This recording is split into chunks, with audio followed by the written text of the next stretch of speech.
April 8th is what I want to say, 2021. Hi, everyone. I'm Deborah Gardner, the host for Hospitality Today Live. And I am just thrilled to have you all here today because this is going to be amazing. Amazing because we're going to actually start out the gate celebrating GMID right here on HTL with the founder and president of Voices in Advocacy, my longtime friend, Roger Rickard, with more than 30 years of experience as an advocate, expert, trainer, and speaker, consultant, author. Roger knows that successful advocacy can change the world. And I'm here to give you a heads up. At 6 feet, 8 inches tall, he is a big thinker with big ideas, casually known as the big guy with the bow tie. And I can't wait until you meet him right here on Hospitality Today Live. Stay tuned.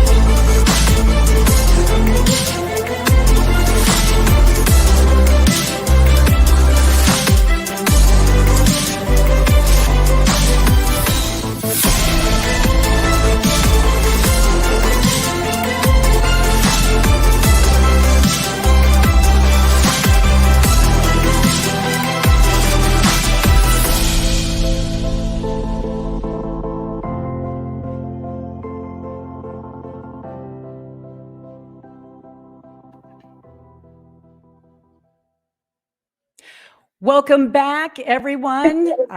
We are definitely excited that you are here.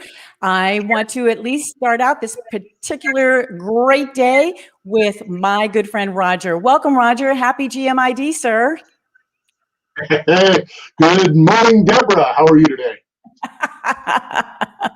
Oh, I'm just thrilled to be here. It's going to be a long day, but it's going to be a great day because we know how important GMID is, and it's a perfect timing to kick it off with this incredible celebratory day with you. So I'm just thrilled that you are here, and I know that you would like to share with all our viewers that are here with us what GMID means to you and why it's important to advocate the meetings and events on this particular day. Oh, so let's start off with a loaded question. Thanks, Deborah. No, listen, GMID, the Global Meetings Industry Day. This has been a long time coming, and we've been doing it now for a number of years. It is very important that not only the people within the industry celebrate the fact of what meetings mean, and to business and to commerce and to education and to networking and to people gathering together, not only what all that means, but also let's make sure that we're informing and educating people that are in the business community of the value and the importance of face-to-face engagement. And today is the day that we can kind of use our own voice, speak out, advocate on behalf of the values of the industry. So true. You hit that spot on. And what better person to explain that than you after being in this industry for a long time and the expert in advocacy. And whether it is about teaching planners, suppliers, or vendors in the ecosystem of the meetings industry space, you also help major companies and organizations by sharing what they, how they utilize their voice to speak on the value of what they do within their profession. Now, that is not an easy sell.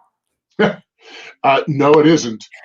It's a very finely tuned niche, but we at Voices in Advocacy are very proud to help organizations grow their advocates. We try to inspire them, then educate them, then engage them, and then activate them to become champions for whatever their cause is.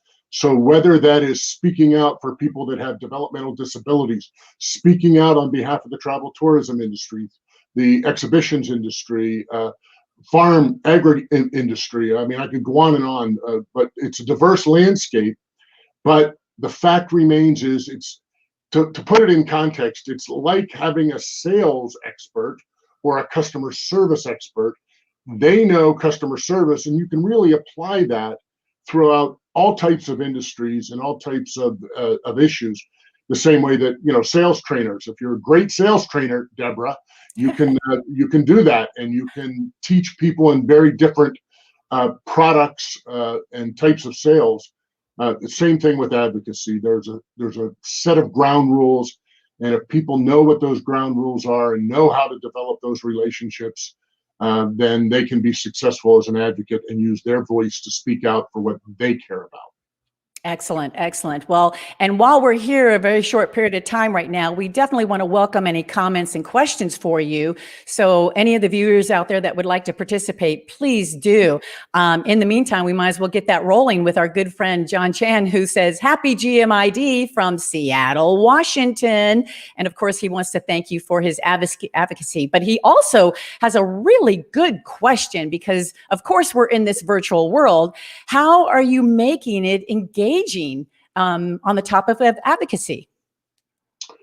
Well, actually, in many ways, it's advocacy has really stepped forward during this pandemic and during the virtual world. And let me give you a great example of that. For the last 8 years, the IAEE, the International Association of Exhibitions and Events, has put on Exhibitions Day in Washington, D.C., where we go and advocate on behalf of that.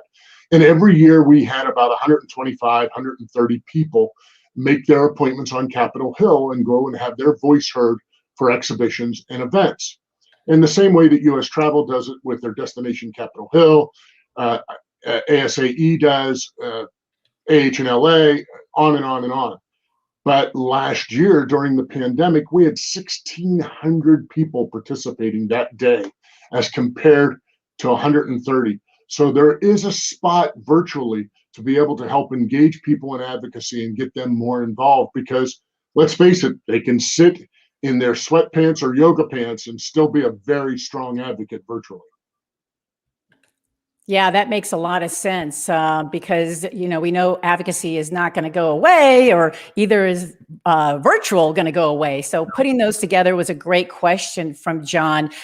So are there any examples or stories that you have seen where advocacy really paid off, or maybe one of your major organizations or companies that you worked with? Well, I think we can use the example of the last year, quite frankly. I mean, there was a lot of coalition building among a number of great organizations that tied together the need for small business. And let's face it, most of the people in the meeting space are small businesses by the definition of the Small Business Administration.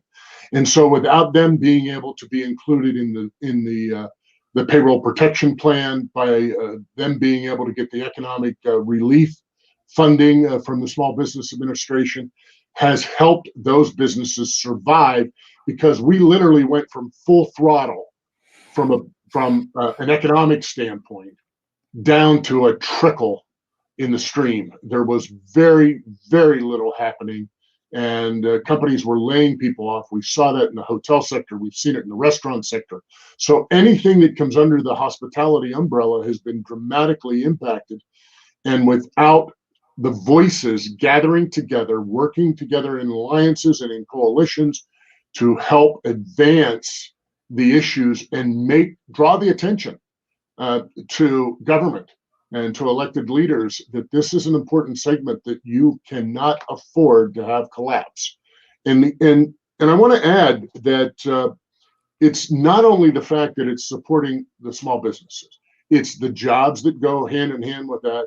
And it's also the lack of tax revenue that is going to states and local municipalities, because we all know, whether it's bed tax or food and beverage taxes that are added on, if we're not meeting, and if there's not 20,000 people at a meeting in Las Vegas or 1,000 people at your local hotel having a meeting together, without the bed taxes, without those hotel taxes, those municipalities are hurting. And they use that money oftentimes to serve and protect you in your home community. They pay for fire and police in the home community and make life better as a citizen where you live. Wow. Yeah, that is a huge, huge statement, because the impact of advocacy affects not only the industry but everyone, as you're mentioning. So I appreciate you bringing that. And I was just going to ask you, what were some of the current legislation processes and that affect the industry, and you just answered it. And what better, again, person to be in there? You're also the National Speakers Association Arizona chapter president. So you were right in there working this advocacy from all angles. Boy, your fans are just popping in left and right here. I thought I'd show Lynn Wellish on here. She has a great question. Name emerging areas of advocacy that have floated to the top during the past 8 months. And by the way, she loves your bow tie. And why not? Because today GMID is all about wearing blue. So thank you, Roger, for participating and wearing blue. But that's a great question from Lynn. Yeah, and I'm not really sure where she is going with the question, but I can tell you that I don't know that there's any new emerging areas of advocacy. But what I do think that has transpired during this period of time is it has awakened a little bit of a sleeping giant. People now recognize that they have to have their voice heard. And so it doesn't matter what business sector or industry sector, they've all been impacted one way or another. And you think about this, and we know corporations have their meetings, and they do that so that they can educate, they can train, they can motivate their employees to do a better job in their business environment. We know that associations do the same thing by bringing like-minded people together and using their platform to speak about the issues that matter to one particular industry or a sector of an industry. But people have realized that they all have been impacted by what has transpired with the pandemic, whether it was the shutdown, whether it's limitations on what they can do. And the revenue that is derived, for associations from the meetings and events has hurt them dramatically. It has also hurt the education process of reaching people. We know that students, children that are in school, have been impacted because of that, and people speaking out about that and the mental health that goes with that. And one of the things that's going to help this country the most is our ability to be able to get back to face-to-face live engagement, whether that's events at meetings or whether that's just being able to go see the family and sit down and go into the classroom. All of those things matter to us. So advocacy has really been elevated during this time period, and I'm really happy to see that. Yeah, good point. Because it hits all areas of everyone's life, and I'm just glad that we're having this conversation today, especially to kick off GMID Day. Deborah, let me add one thing. Sure. It reminds me of the nursery rhyme, or the little nursery song that we used to have, where we would all sing, "Row, row, row your boat gently down the stream." Right. Okay. So now people want to be in the boat. They want to be there to help move things along, get things moving. So we all want to row the boat in the same direction. And that's really what GMID is all about. It's about bringing all the different sectors of the industry together, rowing in one direction, educating people on the value of meetings and the value of live events.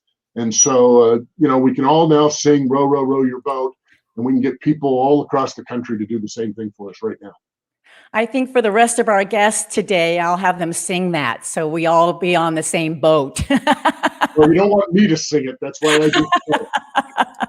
Well, I think that's a great analogy. I love that. And boy, does that bring back my earlier childhood days. So you mentioned just earlier that you can see that coming back, the in-person meetings are going to be very, very important. Roger, what do you think that vision looks like for even once we get back? What does the future even look like?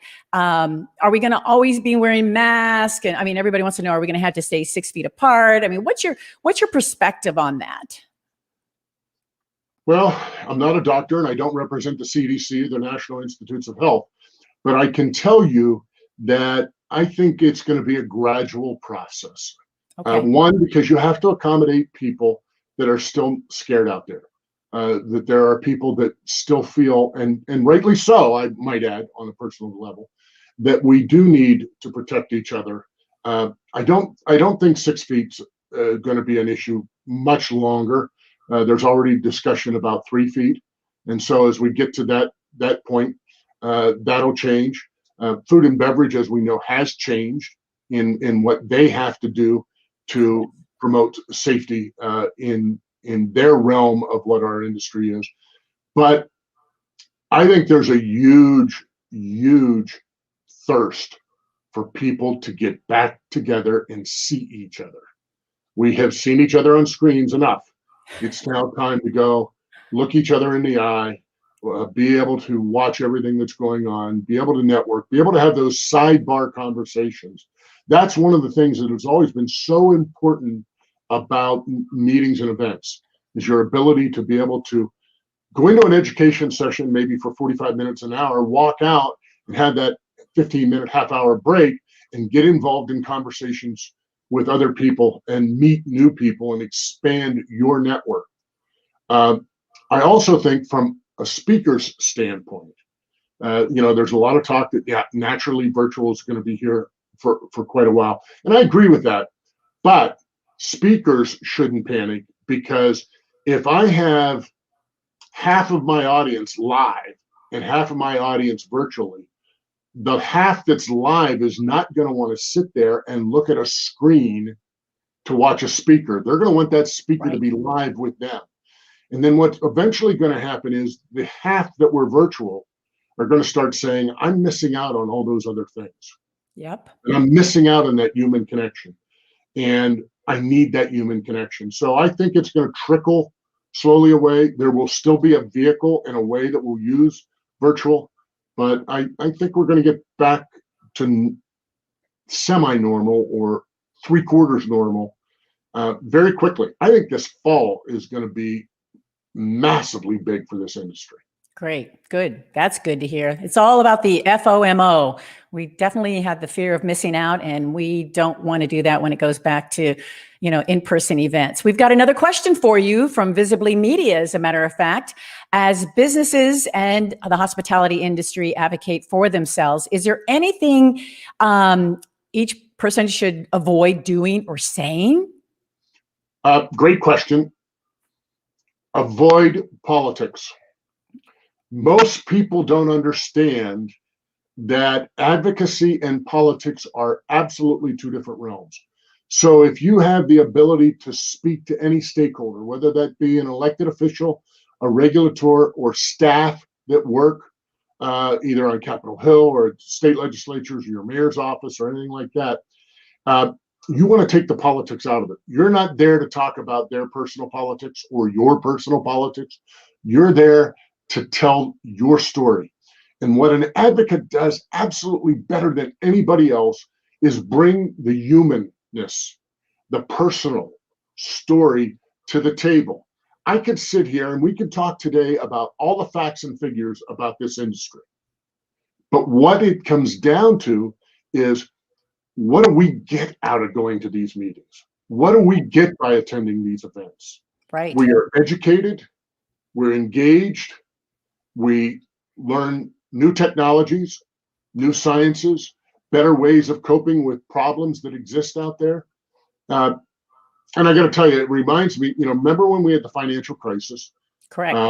And there was all this talk about don't go to meetings because of the financial crisis. There was even a bill that was put on the Senate floor of the United States Congress that said that if any business that took that TARP money, the banks that took the TARP money, they weren't allowed to have any meetings. Now, excuse me, but how stupid was that? Let me be blunt. Right. If you weren't succeeding as a bank, you're now not allowed to gather and fix and correct your problems and educate your people and introduce the new programs and introduce where the money came from. That was a stupid proposition. And we had to stand up and say, what are you trying to do? This is ridiculous. And so, yes, absolutely. When you're out there advocating for yourselves, first of all, create the relationship. Oftentimes people walk in and demand something right away, and the people are like sitting back going, hold on, I don't even know you, and I don't even know exactly why you're here. That's like walking down the street and looking at somebody and saying, hey, will you marry me? Let's get real here. Right. Create the relationship, build it, sustain the relationship. Once you have those meetings, you talk about it, follow up with thank you notes, stay in touch with them, make them aware, and they will work on your behalf because they listen to constituents. Wow, very good points. Very good points. Thank you. And then, of course, we've got even more questions for you. Without advocacy, I believe there's no voice. And John brings a very good point. What tangible actions can we do to support the hospitality industry? Tell your story. People don't realize how large the ecosystem is of the meetings industry. Okay, so you've got a couple of jobs within a corporation that might be a meeting professional. You have got people that work in hotels. They don't equate the size of the group meetings portion of the hotel industry. What about the restaurants? Let me give you an example. When Katrina hit New Orleans and it was devastated, the fact that meetings came back to New Orleans relatively quickly helped keep a lot of those restaurants open and surviving because the population was cut in half of that city. And they had always survived and thrived on the group business and the travel business and particularly the meetings and conventions business. So yes, all of those areas, all the different suppliers, whether we're talking about transportation, linen companies, florists, prop design companies, whether we're talking about education standards that need to be incorporated in all this. There are thousands and thousands of sub-vendors, and I don't mean to minimize them because they all have that gear in the cog of how the machinery of meetings work. And they're all very vital links to be able to pull off a wonderful event that showcases what they're trying to achieve. Good point. Good point. Wow. Well, I know this time with you is flying by, and we can talk about this probably all day long, as a matter of fact. But definitely wanted to kind of segue a little bit from advocacy at this point, because I know it's been a really crazy, crazy year. Would you happen to have, besides advocacy, one piece of advice, something that you learned this past year that people need to be aware of, that you learned from, that was above and beyond advocacy this past year? Well, I think there's a couple of things. One, don't panic. We will get through this. We all are trying to move forward. I am very encouraged by the number of people that have gotten the vaccines that are starting to move us to a point where we can all get back to doing all of our daily routines and all our daily lives. Think about the future. Realize that anything can upset the apple cart. We didn't really foresee that this pandemic would affect us and hit us the way it did hit our industry. So we've got to be smarter moving forward. And I think on a personal note is keep thinking about ways that you can adjust.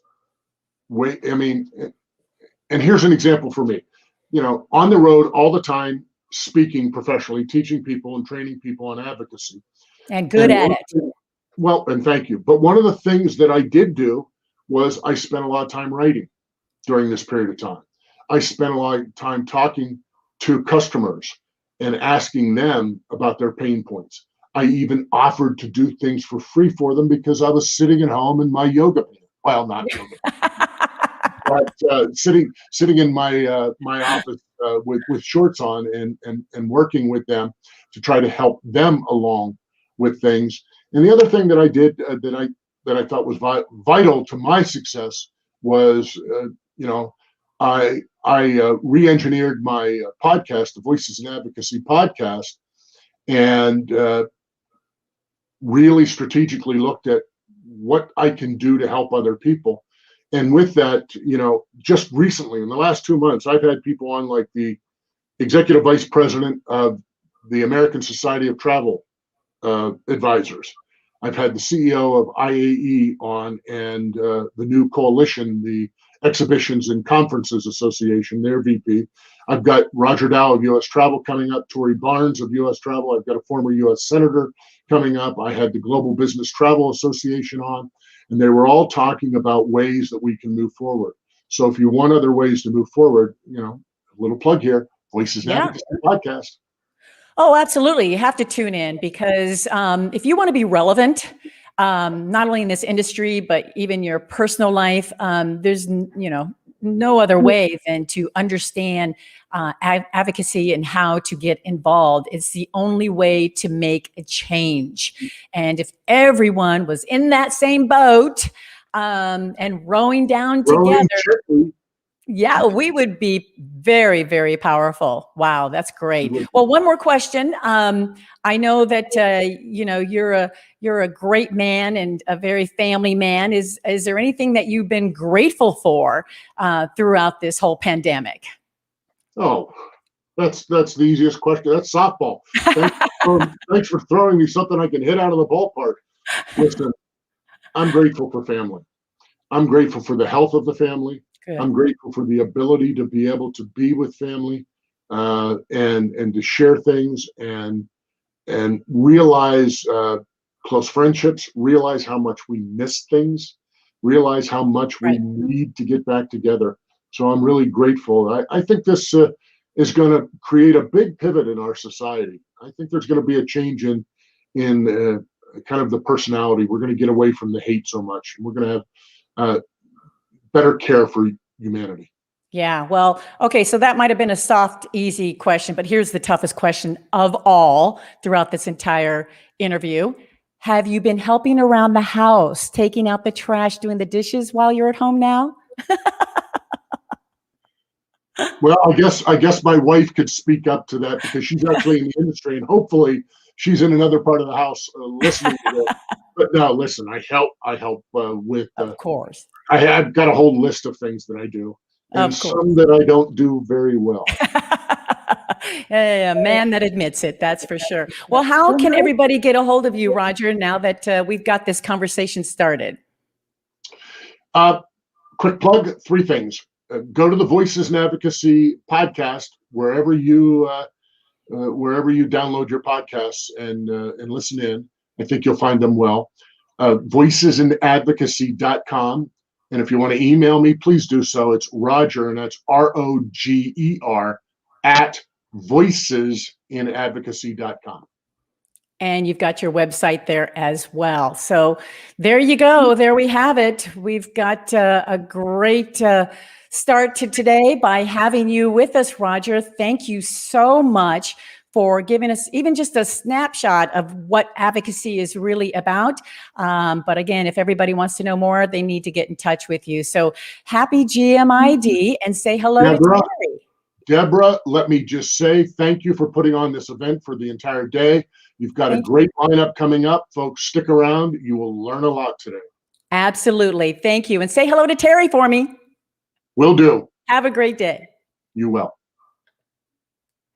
Well, there you have it. We actually just had a great start to today's GMID 21 with Roger Rickard, Voices in Advocacy. And if you'd like to see this episode again or want to share it, by all means, just go to Hospitality Today Live, Facebook or YouTube channels. It'll be right there for you.